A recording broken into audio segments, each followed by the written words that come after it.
Good morning students, myself Priyanka. Today we will continue our 4th chapter. उसके अपनों ने कुछ पॉइंट्स कर लिए थे, अपने आगे पढ़ना स्टार्ट करते हैं। लस्ट्रस, अपने मटेरियल्स जो थे, प्रॉपर्टीज़ जो थी, उनके बारे में पढ़ रहे थे। अब अपने लस्टर के बारे में पढ़ते हैं। लस्टर क्या होता है? इससे पहले अपनों ने अपीयरेंस यानी लुकिंग के बारे में लास्ट वाले लेक्चर में पढ़ा था। Lustre, a metal spoon shines whereas the wooden spoon does not. अब देखो, अपने को पता है जो मेटल का स्पून होता है वो शाइन करता है, बट जो लकड़ी का स्पून होता है वो शाइन नहीं करता। Silk cloth has shine whereas woollen cloth does not. अब अपने को पता है सिल्क क्लॉथ होता है, उसकी क्वालिटी होती है वो शाइन करता है और वुलन क्लॉथ नहीं करता। We say that metal has more lustrous than wood. अपने को ये चीज़ पता है कि मेटल जो होते हैं वो ज़्यादा लस्ट्रस यानी कि उनकी क्वालिटी होती है वो शाइन करते हैं कंपेरिजन टू वुड यानी लकड़ी के। अब सिल्क है, सिल्क भी मोर लस्ट्रस होता है देन वुलन से, यानी वूल से ज़्यादा लस्ट्रस सिल्क होता है। An iron rod may not appear lustrous. एक आयरन रोड जो होती है हो सकता है वो लस्ट्रस यानी शाइनी ना हो। अब अपने सोचेंगे कि वो तो मेटल है, पर फिर भी वो ऐसा क्यों कर रही है? क्योंकि ये हर एक अपने अपने मेटल की क्वालिटी होती है। ये ओवरऑल मेटल के लिए कहा जाता है, यानी सभी टाइप के मेटल्स के लिए कहा जाता है कि मेटल्स जो होते हैं वो शाइन करती है। However if you use sandpaper to remove the top layer you will see lustre. अब देखो, आयरन जो होता है उसके ऊपर क्या होती है ना, जंग लग जाती है। अपने देखते हैं ना, कई बार आयरन अपने पास में पड़ा होता है वो शाइन नहीं करता, कुछ ब्राउन से कलर का होता है। अगर अपने उसके ऊपर सैंड पेपर यानी जिसको अपने रेगमार बोलते हैं, सैंड पेपर जो होता है उसको अगर अपने रिमूव करें, उससे थोड़ी सी रब करके, तो वो शाइनी बन जाएगी। अपीयरेंस उसकी कैसे आएगी? Shiny. Some of these metals lose their lustre when exposed into air and moisture. उसमें से क्या होती हैं, बहुत सारी जो होती हैं जो मेटल्स होती हैं वो एयर के साथ में, मॉइस्चर के साथ में कॉन्टैक्ट में आके अपनी शाइनी अपीयरेंस खो देती हैं, जिसको अपने क्या बोलते हैं? जंग लगना। Material can be classify on the basis of lustre. अब अपने शाइन के बेसिस पे भी मटेरियल को क्लासीफाई कर सकते हैं। कैसे? कहते हैं ना कि ये मटेरियल जो है ये शाइन करते हैं तो इसको एक कैटेगरी में रख दो, जो शाइन नहीं करते उनको अलग में रख दो। ठीक है, तो अब अपने आते हैं नेक्स्ट पॉइंट पे, texture. Different material feel different when you touch them. अब देखो, अपने किसी चीज़ को हाथ लगाते हैं, फिर अपने किसी दूसरी और चीज़ को हाथ लगाते हैं, तो उन दोनों के बीच में अपने को थोड़ा सा फ़र्क पता चलता है। कई चीज़ें होती हैं रफ़ होती हैं, कुछ ऐसी होती हैं बिल्कुल सॉफ्ट होती हैं। That is they have different texture. इसको अपने क्या बोलते हैं? उन दोनों का अलग अलग टेक्सचर है।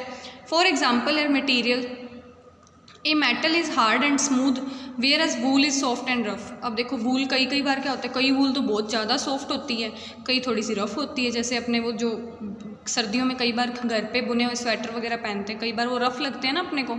और अगर अपने दूसरे बिल्कुल सॉफ्ट यानी नीटेड वाले, क्लीन वाले, नीटिंग वाले जो स्वेटर पहनते हैं वो सॉफ्ट होते हैं। सो ये डिपेंड करता है कि हर एक जो मटीरियल है उसका टेक्सचर कैसा है। Soft material can B compressed और स्ट्रेच्ड इजीली। अब अपने को पता है जिसकी वूल या जो मटेरियल सॉफ्ट होएगा उसको अपने इजीली जल्दी से खींच सकते हैं, बट जो मटेरियल सॉफ्ट नहीं होगा उसको अपने जल्दी से नहीं खींच सकते। Hard material are difficult to compress. अब हार्ड मटेरियल होते हैं जो उनको कंप्रेस करना ईजी नहीं होता। Material can be classified on the basis of their texture. अब मटेरियल जो है उनके टेक्सचर के बेसिस पे भी क्लासीफाई कर सकते हैं अपने। नेक्स्ट पॉइंट देखो, स्टेट। स्टेट क्या होता है? पोजीशन, जगह, या जो मटेरियल जिसके बारे में अपने देख रहे हैं वो किस स्टेट में है, कैसी अवस्था में प्रेजेंट है। जैसे अब अपने सॉलिड, लिक्विड और गैस की बात करेंगे। The material can be placed in 3 groups. सबसे ज़्यादा क्या होता है? सॉलिड्स, लिक्विड और गैस, ये 3 ग्रुप्स जो होते हैं स्टेट के बेसिस पे डिवाइड होते हैं। यानी जो सॉलिड है यानी हार्ड है उसको सॉलिड वाले ग्रुप में रख दिया, जो लिक्विड है लाइक वाटर, मिल्क, पेट्रोल, इन सबको लिक्विड में रख दिया। गैस है उनको गैसियस फॉर्म में रख दिया, जैसे CO2, कार्बन डाइऑक्साइड होगी, ऑक्सीजन होगी।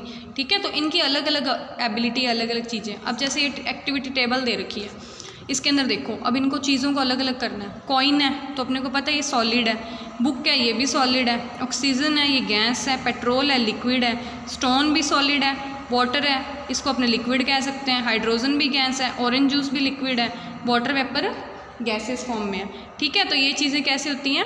इन तीनों स्टेट्स में डिवाइड है। आगे देखो, what is the difference between 3 states. अब इन तीनों स्टेट्स के बीच में डिफरेंस क्या होता है? The difference lies in the way they change their shape and volume. अब डिफरेंस कैसे क्रिएट होता है? तीनों जो स्टेट हैं, सॉलिड, लिक्विड और गैस, इन तीनों की स्टेट भी अलग अलग होती है।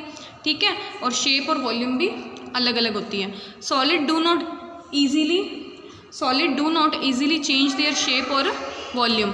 सॉलिड्स जो होते हैं वो जल्दी से अपनी शेप और वॉल्यूम जो है चेंज नहीं करते। You can move a box from one place to another but its shape and volume does not. अपने क्या करते हैं, किसी बॉक्स को अगर हिलाना है, टेबल को, बॉक्स को, तो अपने एक जगह से दूसरी जगह पे रख सकते हैं, पर उसकी अपने वॉल्यूम नहीं चेंज कर सकते। मतलब कि उसकी वॉल्यूम अगर 2 स्क्वायर है तो अपने उसको 1 में कन्वर्ट नहीं कर सकते।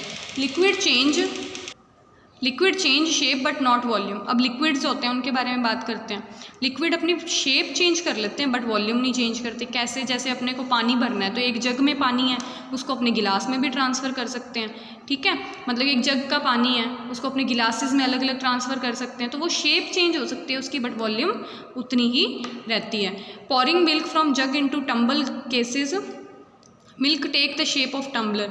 टम्बल के अंदर डालते हैं तो वो उसकी वैसे ही शेप ले लेता है, but you still have same amount of milk, पर फिर भी आपके पास अमाउंट सेम रहती है। Its volume does not change, उसकी वॉल्यूम चेंज नहीं होती। Gases easily change their shape and volume. अब गैसेज जो होती हैं वो अपनी शेप और वॉल्यूम ईजीली चेंज कर देती हैं।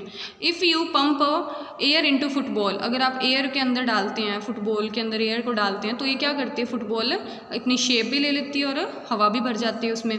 इट्स वॉल्यूम चेंजेस, अब उसकी वॉल्यूम भी चेंज होगी बिकॉज वो पहले क्या थी, फिसी हुई सी थी, मतलब कि उसके अंदर हवा नहीं थी तो वो दबी हुई थी। जब उसके अंदर हवा डाल दी तो उसने क्या किया, अपनी शेप गेन कर ली। It takes less space in football and did outside the football.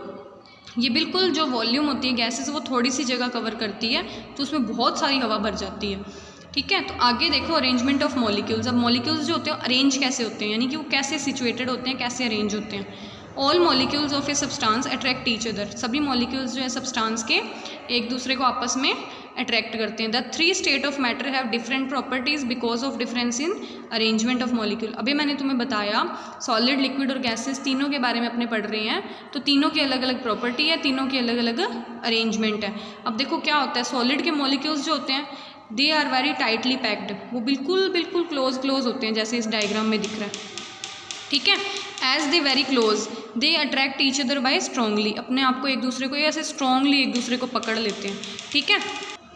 आगे देखो the force of attraction keep them together. अब इसके अंदर क्या होता है, अट्रैक्शन फोर्स होता है जो इनको आपस में इकट्ठा करके रखता है। They can only the position of molecule solid are fix. इनकी पोजीशन क्या होती है, फिक्स होती है। They can only vibrate about their fix position. ये सिर्फ क्या करते हैं, इस पोजीशन पे सिर्फ वाइब्रेट होते रहते हैं, मूवमेंट नहीं करते, ठीक है। That is why the solid have defined shape. इसलिए अपने कह सकते हैं कि सॉलिड्स जो होते हैं उनकी फिक्स शेप होती है, वॉल्यूम होती है। Since it is difficult to make volume molecules move away from each other. अब देखो सॉलिड के मॉलिक्यूल्स को एक दूसरे से दूर करना ना थोड़ा डिफिकल्ट होता है, मतलब आप खींचने से उनको अलग नहीं कर सकते। मान लो एक कार्टून है, बॉक्स है, अगर आप उसको खींचोगे तो वो मॉलिक्यूल्स अलग अलग नहीं होते। अगर आप उसको ज़ोर से किसी जगह के पीटोगे तो क्या करेंगे, वो टूट जाएगा, तब उसके मॉलिक्यूल्स थोड़े से दूर होंगे, ठीक है।